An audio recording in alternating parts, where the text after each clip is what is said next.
12h30, c'est l'invité star sur Radio Star avec Gilbert Bourguignon. Bonjour et bienvenue dans l'invité star de ce dimanche sur Radio Star. On va parler de sport, on va parler de saut à la perche et de voile. J'ai le plaisir d'accueillir Jean Galfionne. Alors Jean, comment tu as débuté d'abord dans le saut à la perche ? Le saut à la perche, j'ai débuté jeune, parce que l'athlétisme c'est un sport, on commence tôt, donc vers les 12-13 ans. Et d'abord j'ai commencé par les épreuves qu'on menait, le décathlon, et puis le saut à la perche, parce que c'était une des épreuves du décathlon. J'ai eu des qualités, et surtout j'ai rencontré un type qui m'a donné envie, c'était Maurice Ouvion, qui a été mon entraîneur toute ma carrière. Ça va vite, ça va très vite après. Après ça va très vite, je suis champion du monde junior en 1990 déjà, et puis ensuite 96 champion olympique, 99 champion du monde, voilà, en gros pour faire vite ma carrière, avec une barre à 6 mètres, et j'ai pris ma retraite en 2005. C'est l'époque, on se souvient que la perche s'est développée au niveau mondial avec un certain Sergueï Bouka. C'était de ma génération, de mon époque, il était un peu plus âgé que moi quand même, et j'ai bien côtoyé, et c'était le maître absolu, 35 records du monde, et je pensais pas un jour voir quelqu'un battre son record du monde, et c'est en plus un petit français, Renaud Lavillenie, donc ça fait super, ça je connais très bien, ça fait super plaisir que le record du monde revienne en France. Et après, ta carrière s'arrête en quelle année ? 2005, j'arrête le haut niveau et j'enchaîne directement sur la voile, sur la Coupe de l'América. J'avais fait un peu les deux la dernière saison. Je m'entraînais à Paris, je sautais, et puis je faisais 15 jours ensuite en Espagne, à Valence, où je m'entraînais pour la Coupe. Comment on est recruté pour faire la Coupe de l'América ? Sur les postes physiques, bien sûr. Moi, j'avais pas beaucoup d'expérience sur la voile, hormis la plaisance, mais mon premier parcours, et puis le fait que je sache faire de la condition physique et entraîner tout un équipage, ça a plu. Le fait que je sois en forme physiquement pour tourner les manivelles vite et fort, ça a été aussi mon billet d'entrée. Et après, j'ai gagné ma place sur le bateau, et puis après, j'ai surtout eu envie, après ces 2-3 années d'expérience, partir au large, et donc reprendre une formation à zéro, intégrer le pôle France course au large à Port-la-Forêt en Bretagne. Et puis il y a de ça maintenant 6-7 ans. Après, j'ai monté mon projet, et j'en suis maintenant à faire mon deuxième bateau pour la prochaine Route du Rhum dans 2 ans. Je vous rappelle que l'invité star sur Radio Star ce dimanche, Jean Galfionne. On va se retrouver juste après une petite pause musicale. Voilà, petite pause musicale, et je vous propose de retrouver Jean Galfionne.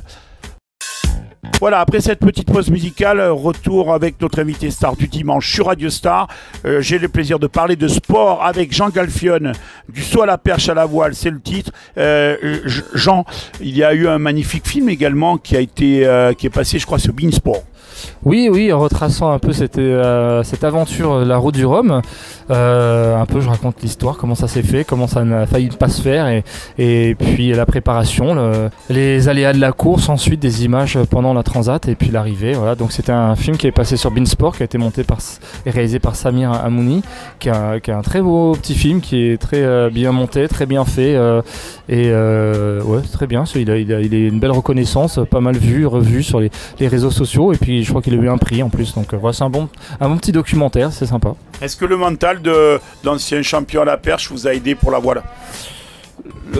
Après oui, je pense oui que ma première expérience m'a permis de comprendre qu'il y a des clés qu'on peut réadapter, comme l'abnégation, la patience, la rigueur et l'organisation de tout ça pour atteindre le haut niveau. Donc faut être patient, faut travailler. Voilà, c'est des choses que j'avais appris. J'ai pris conscience sur ma première vie. Ouais. Alors on a parlé de la Route du Rhum. Comment on se prépare sur la Route du Rhum, parce que c'est quand même une grande compétition. On se prépare longtemps à l'avance, au moins 1 an sur la dernière, mais là maintenant moi je me prépare 3 ans avant. On prépare le bateau déjà pour qu'il soit au point, faire les évolutions du bateau, qu'il soit performant, puis après il faut répéter toutes les manœuvres, beaucoup en équipage, puis ensuite en équipage réduit et en solo, tout théoriser, et puis ensuite passer beaucoup de temps sur l'eau et seul pour en baver, pour trouver les solutions, parce que on peut tout prévoir et tout mettre en œuvre. Vous pouvez être sûr que pendant la Route du Rhum, il va se passer des choses encore qui ne sont pas prévues. Donc il faut réduire au maximum l'imprévu et être capable de réagir s'il se passe des choses en effet compliquées. Et le Vendée Globe, ça vous dit pas ?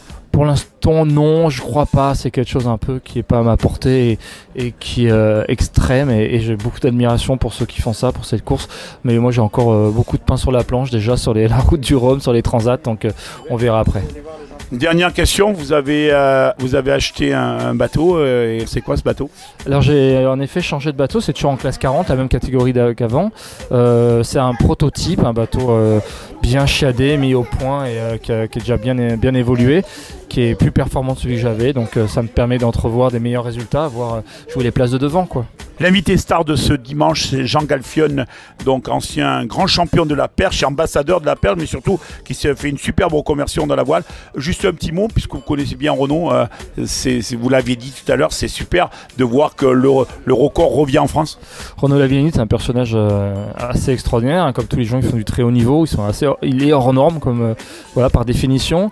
C'est un type qui est recordman du monde et surtout qui a montré à tout le monde qu'on ne peut pas être dans les normes de ce qu'on peut attendre sur des repères, on va dire, physiques, sur des qualités de puissance, de force, de gabarit, et lui il a pas tout ça, mais il est encore même du monde, donc il est extrême dans ses qualités, et il a décomplexé, je pense, beaucoup de gens pour montrer que avant tout les limites on se les met dans la tête, quoi.